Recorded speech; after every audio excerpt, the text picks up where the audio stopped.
Alors il y a 15 jours, j'ai entrepris de méditer l'histoire de Jacob et de vous transmettre le fruit de mes études, de mes réflexions. Parce que l'histoire de Jacob est tellement riche d'enseignements. Alors nous avons vu la dernière fois la naissance de Jacob et de son frère Ésaü. Nous avons vu que son frère a méprisé le droit d'aînesse.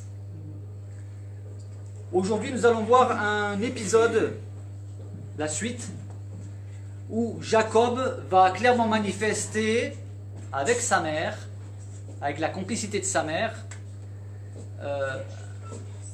un taux très élevé de duplicité, de mensonge, de tromperie, en s'appuyant, qui plus est, sur le nom de Dieu. La question qui se présente clairement au lecteur biblique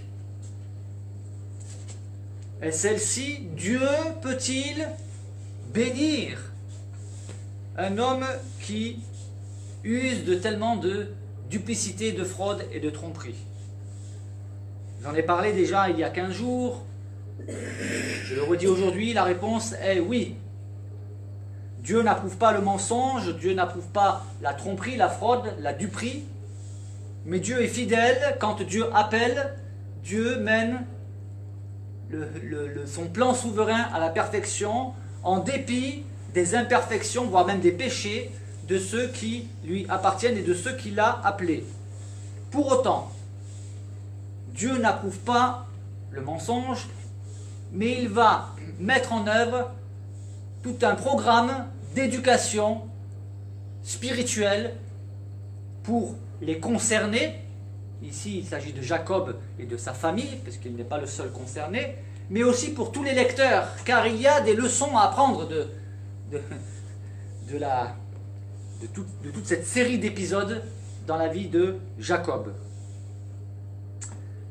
Aujourd'hui, nous allons nous attarder au chapitre 27 du livre de la Genèse, où nous allons pouvoir voir en détail ce que Rebecca, donc la mère de Jacob, et Jacob vont mettre en œuvre pour obtenir une bénédiction qui, pourtant, avait été promise par Dieu. Il n'était pas nécessaire de donner un coup de pouce au Seigneur. Et nous allons voir aussi les conséquences, enfin, quelques débuts de conséquences.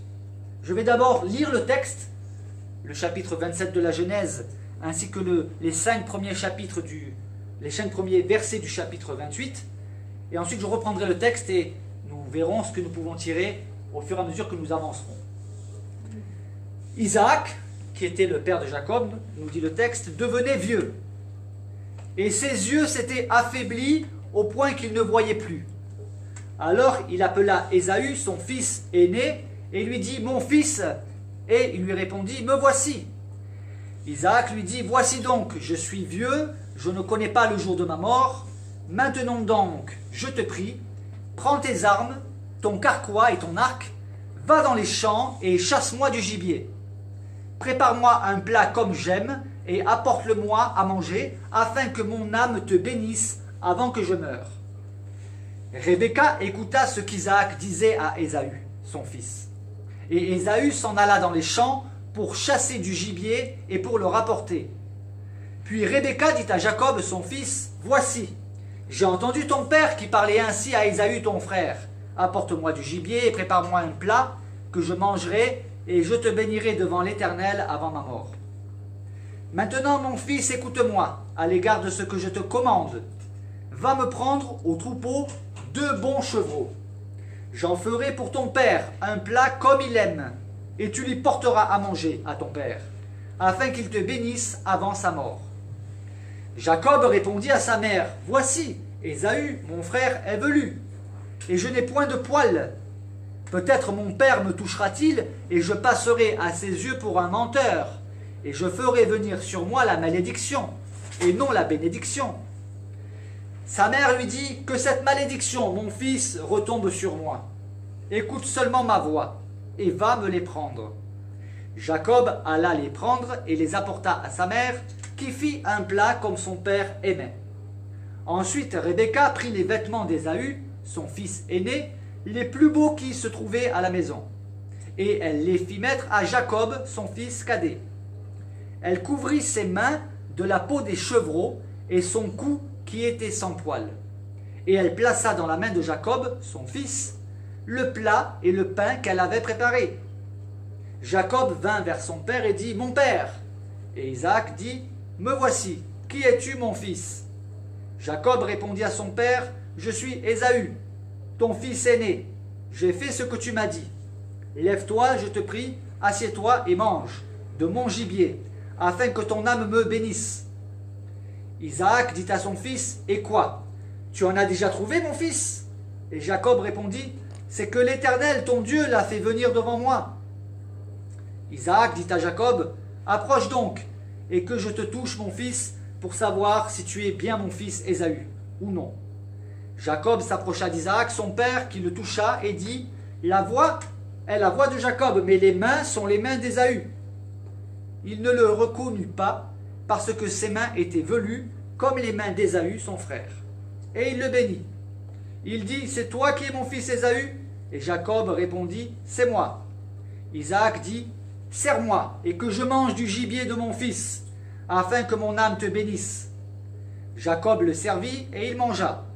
Il lui apporta aussi du vin, et il but. Alors Isaac, son père, lui dit « Approche donc, et embrasse-moi, mon fils. » Jacob s'approcha, et l'embrassa. Isaac sentit l'odeur de ses vêtements, puis il le bénit, et lui dit « Voici, l'odeur de mon fils est comme l'odeur d'un champ que l'Éternel a béni.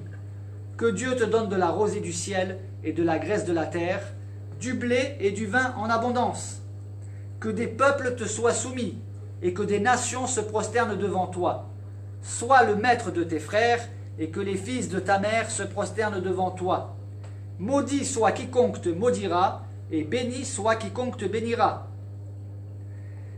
Isaac avait fini de bénir Jacob, et Jacob avait à peine quitté son père Isaac, qu'Ésaü, son frère, revint de la chasse. Il fit aussi un plat qu'il porta à son père, et il dit à son père, « Que mon père se lève et mange du gibier de son fils, afin que ton âme me bénisse. » Isaac, son père, lui dit, « Qui es-tu » Et il répondit, « Je suis ton fils aîné, Ésaü. » Isaac fut saisi d'une violente émotion. Et il dit, « Qui est donc celui qui a chassé du gibier et me l'a apporté?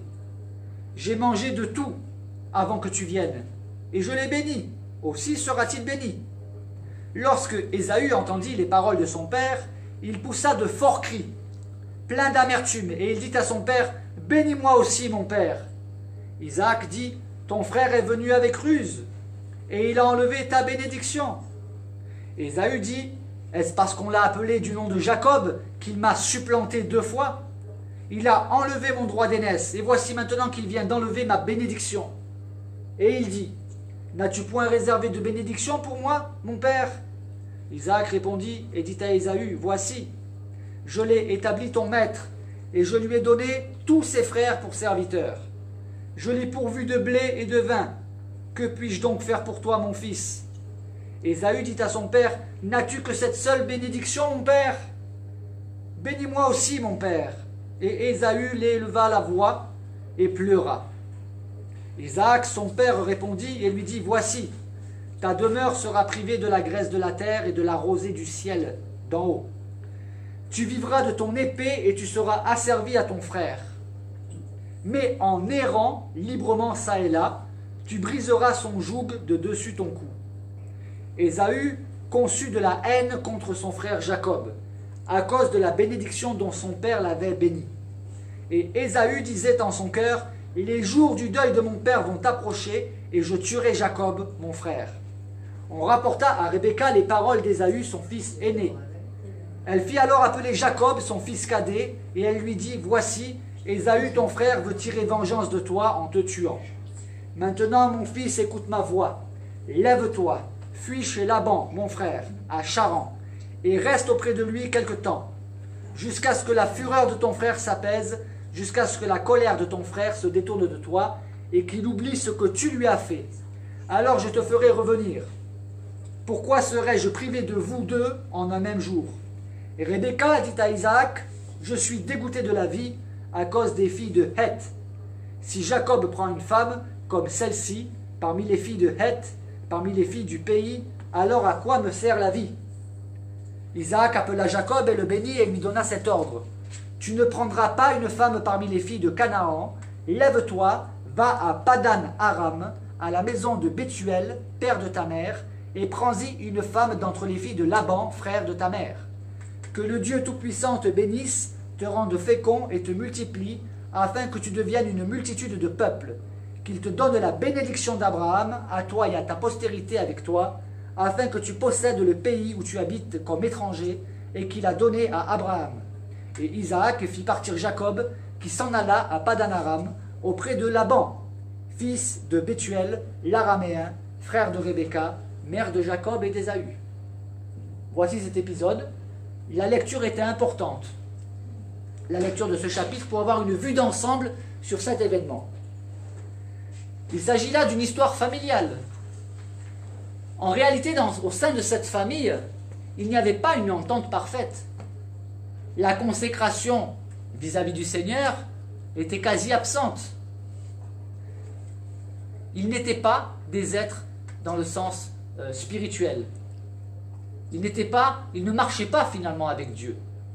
Dieu marchait avec eux, Dieu veillait sur eux, mais au sein de ce foyer, il y avait des discordes, des préférences. Isaac avait une préférence pour Ésaü, qui était le premier-né, et qui était, j'allais dire, une fierté pour son père de par sa virilité.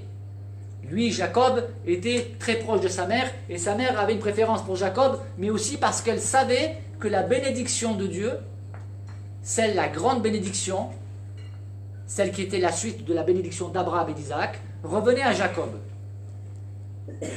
Il y avait un manque de communication dans ce foyer. Et ce sont beaucoup de petites choses qui vont être le moteur, j'allais dire, de toutes ces divisions et de ce triste épisode. Isaac savait, puisque Rebecca, dans le couple, elle lui avait dit, la bénédiction était prévue pour Jacob. Cependant, Isaac voulait la donner à Ésaü. Il a manqué de tact, il a manqué de foi aussi. Mais alors quand Dieu dit « Je suis le Dieu d'Abraham, d'Isaac et de Jacob », certains pourraient dire « Mais ils avaient une drôle de manière de vivre leur foi. Comment Dieu pouvait-il être leur Dieu ?» La vérité est que lorsque Dieu dit « Je suis le Dieu d'Abraham, d'Isaac et de Jacob », il affirme par là « Je suis le Dieu d'êtres humains comme vous, comme tout un chacun. » Et en considérant la vie d'Abraham, d'Isaac et de Jacob, vous verrez quel Dieu je suis. Je suis le Dieu qui intervient dans les circonstances du quotidien et qui va transformer le mal en bien. Et qui va laisser les acteurs, entre guillemets, de tous ces épisodes, subir les conséquences de leurs mauvais choix. Et normalement, nous devrions en tirer conclusion. Isaac devenait vieux, ses yeux s'étaient affaiblis. C'est ce qui arrive effectivement lorsqu'on prend un certain âge. À l'époque, il n'y avait pas d'opticien. Vous ne pouvez pas porter des lunettes. Il perd la vue, il a un grand âge. Il pense qu'il va mourir bientôt. Cependant, il a encore beaucoup d'années à vivre. Mais il est prévenant. Il veut donner la bénédiction, mais il ne la donne pas à celui à qui il doit la donner. Il veut la donner selon les us et coutumes de l'époque, selon les traditions. Mais lorsque Dieu affirme quelque chose qui va contre les traditions, contre les us et coutumes, il faut l'écouter. Dieu avait dit que c'est Jacob qui régnerait. C'est lui le choix de Dieu, Jacob. Cependant, Isaac a voulu en faire à sa tête. Et toutes ces préférences, ces divisions vont créer ce qui va suivre.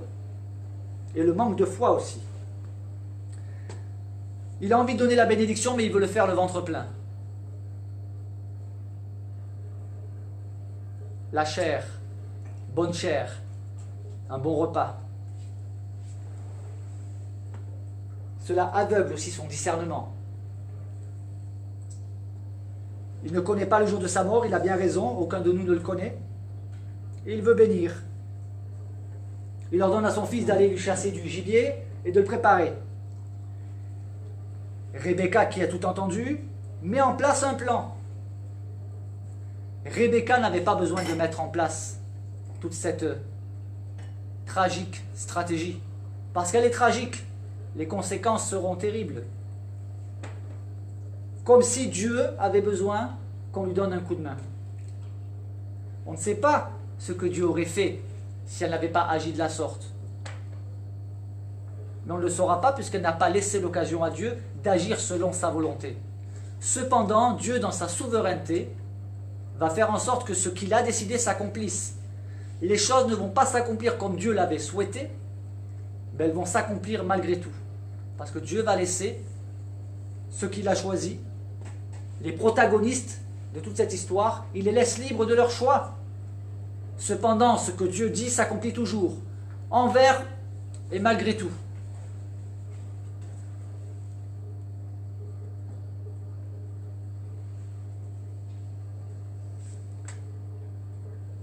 Ce qui est intéressant, c'est que Jacob a conscience que le plan de sa mère n'est pas très beau, n'est pas très propre, n'est pas très sain. Il en a conscience.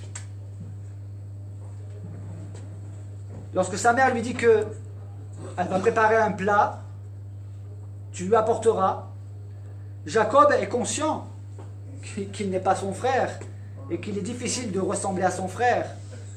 Il le dit. Ésaü, mon frère, est velu. Et lui, il ne l'est pas. Il dit, moi, je n'ai point de poils. Et peut-être mon père me touchera-t-il et je passerai à ses yeux pour un menteur. Et finalement, au lieu de recevoir la bénédiction, eh bien, je recevrai la malédiction. Mais la mère insiste. Écoutez bien cette phrase qu'elle va prononcer. Jacob lui dit à sa mère, je ferai venir sur moi la malédiction et non la bénédiction si j'agis de la sorte. Et sa mère lui dit, que cette malédiction, mon fils, retombe sur moi. Combien souvent nous ne sommes pas assez attentifs aux conséquences de nos paroles, aveuglés par le fait de posséder tout de suite ce qu'on désire, nous prenons de mauvaises décisions et nous prononçons des paroles lourdes de conséquences dont nous ne sommes pas forcément conscients. Je dirais même dont nous ne sommes pas conscients du tout. Parce que voyez-vous, les conséquences du choix de Rebecca, c'est que lorsque son fils, par la suite, va devoir fuir, elle ne reverra plus jamais son fils. Tout le restant de sa vie, elle sera privée de la vue de son fils Jacob, celui qu'elle aime. Ce n'était pas cela le plan de Dieu. Les conséquences de sa duperie à la mère sont terribles pour une mère de ne plus jamais voir son fils. Quel terrible choix!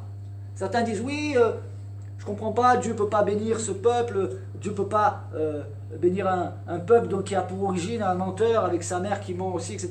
Oui. Parce que vous n'avez pas compris ce qui affirme cela. Le plan de Dieu s'accomplira, mais les conséquences de leur mauvais choix seront lourdes à porter et ils devront les porter. Dieu n'approuve pas. Ils ont fait le mauvais choix, ils vont subir les conséquences. Que cette malédiction, mon fils, retombe sur moi. Écoute seulement ma voix et va me les prendre. Elle demande à son fils, obéis-moi.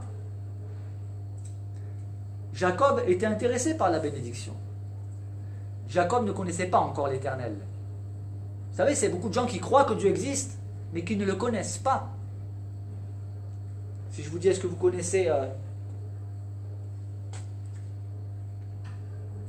le président de la République, tout le monde va dire oui, je le connais, oui, de la télé. Mais il y a une différence entre le connaître de la télé et le connaître personnellement. Et la connaissance que Jacob avait de Dieu était une connaissance lointaine. Il n'avait pas encore rencontré Dieu. Il n'avait pas fait une expérience personnelle avec Dieu. Et nous allons le voir plus loin.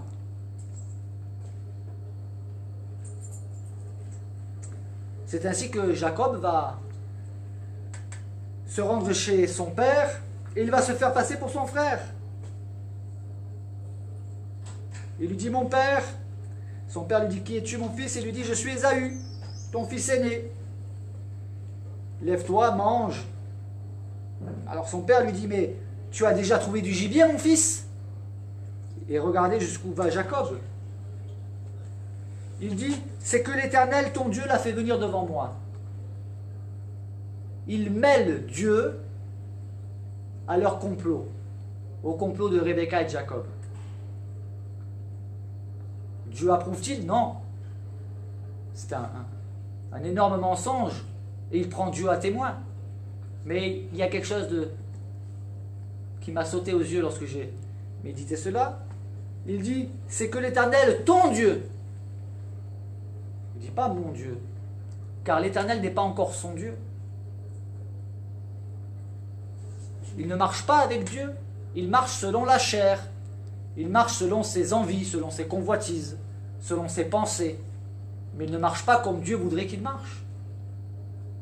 Cependant, Isaac, qui lui-même avait rencontré Dieu, avait fait une expérience personnelle avec Dieu, n'a pas non plus obéi à Dieu. Comme quoi le fait de connaître Dieu, même d'avoir fait une expérience personnelle avec lui, n'est pas suffisant. Il faut entretenir cette relation.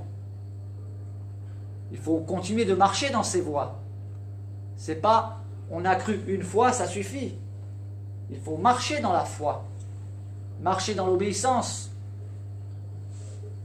Et je suis le premier concerné. Nous sommes tous concernés, surtout si nous prétendons être chrétiens. Il dit que c'est l'Éternel ton Dieu qui l'a fait venir devant moi. Quel mensonge! Isaac lui dit, approche donc mon fils. Le père a un doute, il a perdu la vue, il entend peut-être plus très bien, mais il a un doute. Il le dit, la voix est la voix de Jacob. Il a reconnu la voix de Jacob. Mais il a pris de l'âge. Il doute peut-être de son ouïe. Il se trompe peut-être. Parce qu'il dit, les mains sont les mains d'Ésaü. Rebecca avait pensé à tout. Elle lui avait ficelé, si je puis dire ainsi, de la peau de chevreau pour ressembler à son frère qui était velu. La peau de chevreau sur les bras et sur le cou. Et alors le père est trompé par les sens. Il touche et il croit. Ce que nous pensons être vrai ne l'est pas forcément. Surtout si nous nous basons uniquement sur nos 5 sens. Surtout si nous nous basons sur nos 5 sens, ce qu'on touche n'est pas forcément toujours vrai. Tout ce qui brille n'est pas de l'or, dit le vieux dicton. Et il n'a pas reconnu Jacob, parce que ses mains, les mains de Jacob, étaient velues comme les mains d'Ésaü, son frère. Et donc il le bénit. Et il dit encore, mais c'est toi qui es mon fils Ésaü. Et Jacob répondit, c'est moi. Il persévère dans son mensonge. Il a tenu bon, Jacob. Il n'a pas lâché dans son intrépide mensonge. Isaac lui dit, alors serre-moi et que je mange du gibier, mon fils, afin que mon âme te bénisse. Le père a mangé, le fils lui a apporté aussi du vin. Le père va plus loin, il lui dit, embrasse-moi, mon fils. Il veut encore sentir. Il veut qu'il s'approche pour sentir l'odeur. Jacob s'approcha et l'embrassa, et Isaac sentit l'odeur de ses vêtements, puis il le bénit et il dit, voici l'odeur de mon fils, est comme l'odeur d'un champ que l'Éternel a béni. Et maintenant il le bénit. Que Dieu te donne de la rosée du ciel et de la graisse de la terre. Il va prononcer toute la bénédiction. Les patriarches, Abraham, Isaac, puis par la suite Jacob, dans le cadre de l'alliance avec Dieu, ils avaient ce qu'on appelle le sacerdoce, une forme de sacerdoce. Ils étaient en quelque sorte représentants de Dieu sur la terre. Et ce qu'ils prononçaient en tant que patriarches choisis par Dieu étaient paroles inspirées de Dieu, et cela s'accomplissait. C'est pour cela qu'elle était tellement importante, la bénédiction du Père. Il va recevoir cette bénédiction. Mais en réalité, cette bénédiction, Jacob l'avait déjà. Quand il était dans le ventre de sa mère, Dieu avait déjà annoncé à sa mère que Jacob était l'élu, celui qui est choisi. La bénédiction lui était déjà acquise. Il n'était pas nécessaire de mettre en place tout ce stratagème. Finalement, la bénédiction que donne à Isaac, la bénédiction qu'Isaac donne à Jacob, c'est une bénédiction que Jacob a déjà. Être béni de Dieu ne signifie pas qu'on peut tout se permettre. La bénédiction de Dieu, on la reçoit, elle s'accomplit, certes, oui. Mais les conséquences de nos mauvais choix aussi.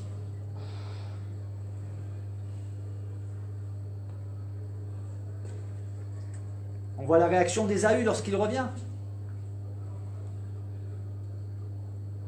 Déjà, le père est saisi d'une grande frayeur.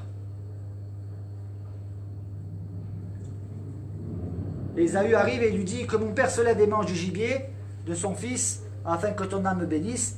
Et son père lui dit, mais qui es-tu? Et alors il lui dit, je suis ton fils aîné Ésaü. Et là, Isaac, nous dit le texte, fut saisi d'une grande, d'une violente émotion. Isaac a compris. Pourquoi une si vive émotion? Parce que premièrement, je pense qu'il a réalisé que lui-même avait péché. Il a péché dans le sens qu'il n'a pas obéi à Dieu. Il a voulu donner la bénédiction à Ésaü et il l'a donnée à Jacob comme Dieu le voulait. Pas de cette manière-là, ce n'est pas comme ça que Dieu voulait que ça se passe. Cependant, c'est quand même Jacob qui a reçu cette bénédiction. Il réalise qu'il a été dupé, trompé.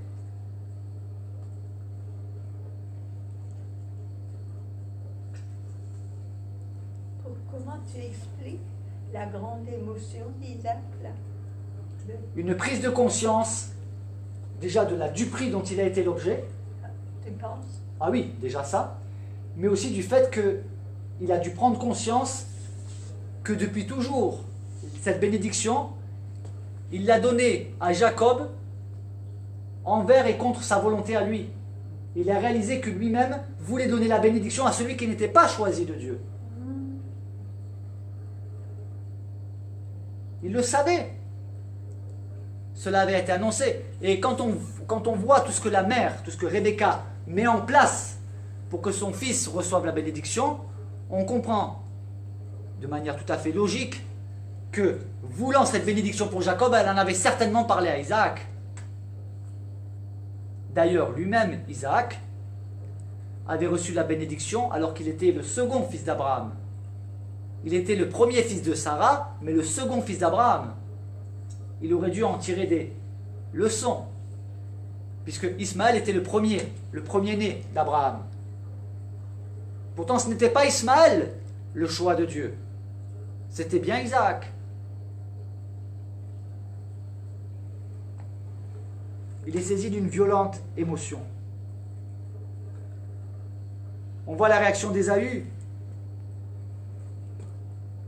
qui dit, est-ce parce qu'on l'a appelé du nom de Jacob qu'il m'a supplanté 2 fois? Il a enlevé mon droit d'aînesse. Voilà ce que dit Ésaü. Non, non, Ésaü, il ne t'a pas enlevé ton droit d'aînesse. Tu lui as vendu ton droit d'aînesse. Tu as méprisé le droit d'aînesse. La bénédiction du premier-né. Tu l'as méprisé. Ne dis pas il te l'a enlevé. Tu avais faim, tu es revenu de la chasse et tu as vendu ton droit d'aînesse pour un potage aux lentilles. Ça, c'est la vérité. Et voyez-vous, il y a des personnes comme ça qui se placent en victime. Elles ne reconnaissent pas le fruit de leurs erreurs. Au lieu de dire oui, c'est vrai, j'ai méprisé le droit d'aînesse, ce qui m'arrive n'est que juste rétribution. Non, non, ils se placent en victime. Ils avaient méprisé le droit d'aînesse. Nous l'avons vu la dernière fois. Alors oui, Jacob voulait le droit d'aînesse. Jacob l'a eu, mais Ésaü aurait pu dire non. Pour un potage aux lentilles, il a laissé le droit d'aînesse. Et maintenant, il se place en victime. Il a enlevé mon droit d'aînesse et voici maintenant qu'il vient d'enlever ma bénédiction. Il demande à son père s'il n'a pas réservé une autre bénédiction pour lui. Et son père lui dit non, je l'ai établi ton maître. Et je lui ai tout donné. Et Ésaü insiste, n'as-tu que cette seule bénédiction, mon père? Bénis-moi aussi, mon père, il supplie. il élève la voix et il pleure. Et Isaac lui dit ce qui va lui arriver. Effectivement, les descendants d'Ésaü, ça va donner les Édomites, Édom, qui sera un peuple qui va vivre ils vont vivre toute leur existence de pillage et de guerre, comme cela avait été annoncé. Et voici que Ésaü, quel drame familial, parce qu'il en arrive à mépriser son frère au point de vouloir qu'il meure. Il dit, les jours du deuil de mon père vont approcher, et je tuerai Jacob mon frère. Il veut tuer son frère. Cela nous rappelle Caïn qui a tué son frère Abel.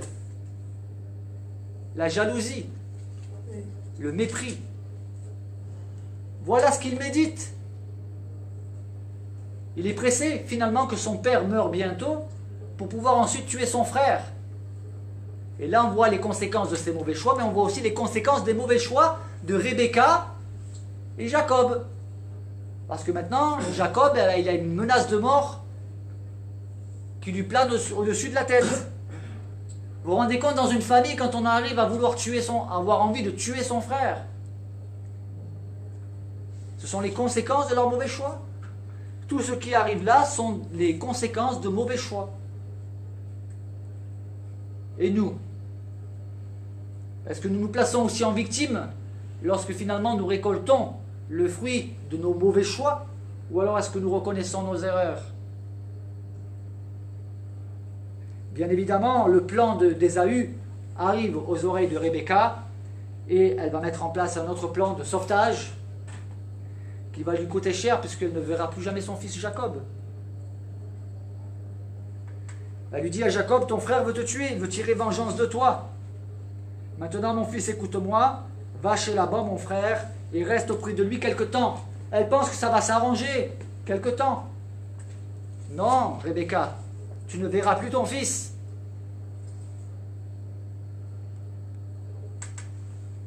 Elle lui dit, reste auprès de mon frère Laban, jusqu'à ce que la fureur de ton frère s'apaise, jusqu'à ce que la colère de ton frère se détourne de toi, écoutez bien, et afin que ton frère oublie ce que tu lui as fait. Qu'est-ce qu'il lui a fait? Je viens de le raconter. Ce que tu lui as fait. Elle n'est pas concernée, elle. Elle ne se sent pas concernée. Ce que tu lui as fait à ton frère. Mais Rebecca, tu es coupable. C'est toi qui as eu cette idée. Elle aurait pu dire ce que nous lui avons fait. Non, elle dit à son fils, maintenant c'est toi le coupable. Hein. Ce que tu lui as fait. Vous voyez, c'est typiquement humain ça. Adam et Ève n'ont pas fait mieux. Adam a dit, c'est la femme que tu m'as donnée. Oh Dieu, la femme que tu m'as donnée, hein, qui m'a poussé à pécher. La femme, elle a dit, c'est le serpent. Aucun des deux n'a dit, oui, c'est vrai, on a désobéi. C'est toujours la faute à l'autre. La faute à mon père, à ma mère, à mes frères, à mes soeurs, à la société. C'est la faute à tout le monde, sauf à soi. Coupable de rien. On est des anges sur terre, n'est-ce pas? Ce que tu lui as fait. Après, je te ferai revenir. Non, Rebecca, ton fils ne reviendra pas. Tu as fait le mauvais choix, Rebecca. Tu étais une femme de foi, mais tu n'as pas marché par la foi dans cette situation précise. Tu avais d'autres moyens. Lorsque tu as entendu que Isaac voulait bénir Ésaü, tu aurais pu recourir à des moyens spirituels que sont la prière, la supplication, et même en parler à ton mari. Non, tu as choisi la fraude.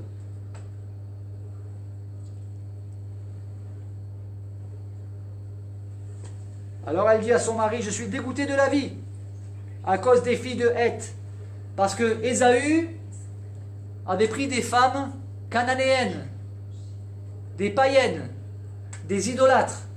Et d'ailleurs, nous l'avons vu que ce choix d'Ésaü avait causé beaucoup d'amertume à Isaac et Rebecca. Et Rebecca interpelle son mari en lui disant, il ne faut pas qu'il arrive la même chose à Jacob. Pour elle, c'est un prétexte pour faire partir Jacob. Loin, très loin. Et c'est là que Isaac appelle Jacob, il le bénit et lui donne cet ordre. Tu ne prendras pas une femme parmi les filles de Canaan, lève-toi, va à Padan Aram, à la maison des Bethuel, bref, va chez Laban, et tu prendras une épouse là-bas. Que le Dieu Tout-Puissant te bénisse, te rende fécond, et te multiplie, afin que tu deviennes une multitude de peuples, et qu'il te donne la bénédiction d'Abraham. Isaac, en cet instant, a compris. Enfin, la grande bénédiction, la bénédiction d'Abraham. L'élection, le choix de Dieu. Abraham, Isaac, Jacob. C'est Jacob qui a été choisi. Abraham a eu Ismaël et Isaac. Le choix de Dieu, c'était Isaac. Isaac a eu Ésaü et Jacob. Le choix de Dieu, c'était Jacob. Le cadet, à chaque fois.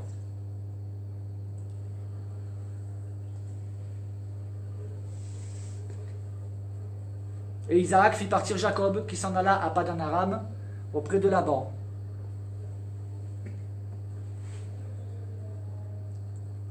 Rebecca, je l'ai dit, ne verra plus jamais son fils. Alors quand certaines personnes disent « Oui, Dieu ne peut pas prouver, mais Dieu n'approuve pas la preuve. Dieu n'approuve pas ce qu'a fait Rebecca. Il n'approuve pas ce qu'a fait Jacob. Et ils vont l'apprendre. À leur dépens. Dieu leur conserve la bénédiction. Dieu est toujours fidèle, il est encore avec eux.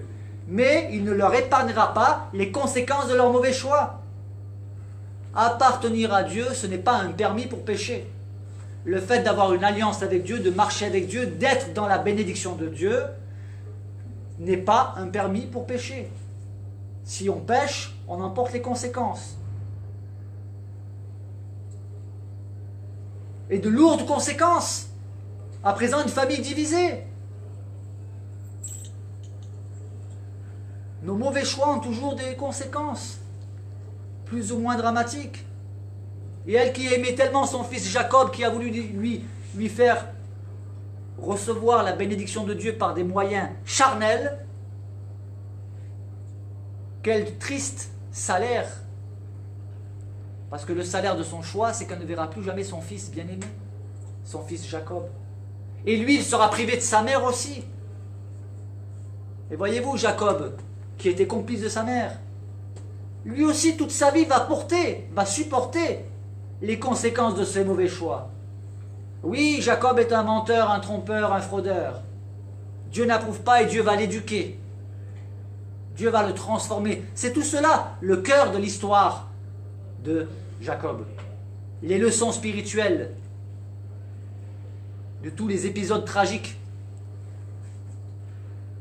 que l'on va retrouver tout au long de l'histoire de Jacob et de sa famille. Jacob le trompeur va être trompé plusieurs fois dans la suite des temps. Trompé par son beau-père, trompé par ses enfants qui vont lui faire croire que son fils Joseph est mort.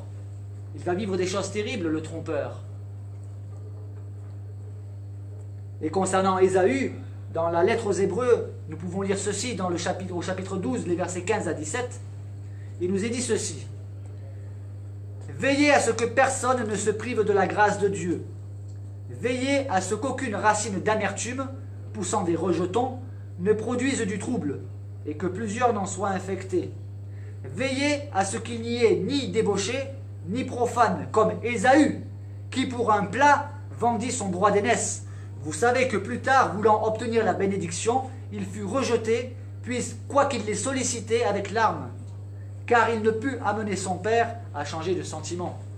J'irai plus loin.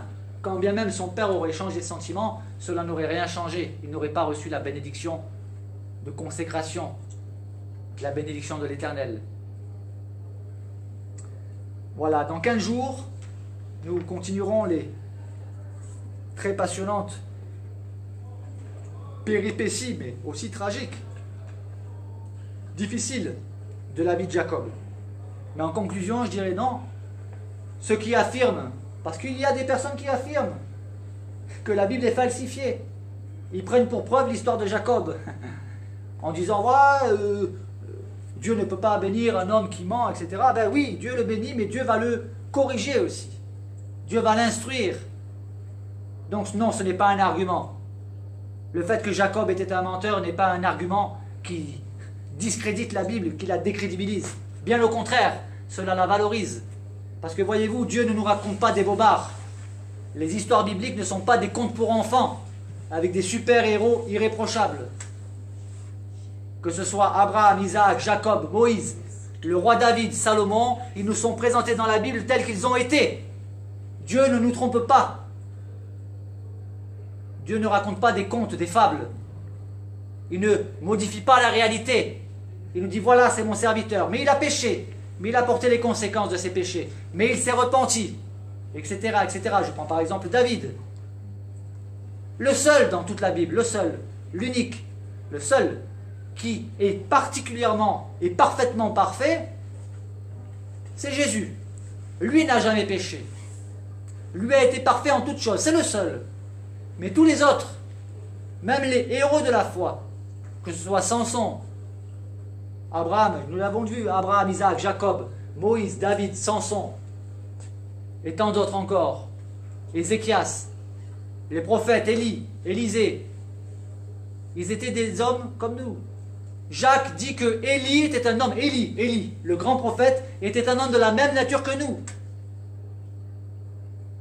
Donc le fait que Dieu ait utilisé des hommes et des femmes comme nous, c'est-à-dire imparfaits, c'est tout simplement l'histoire du Dieu parfait qui compose avec ce que nous sommes.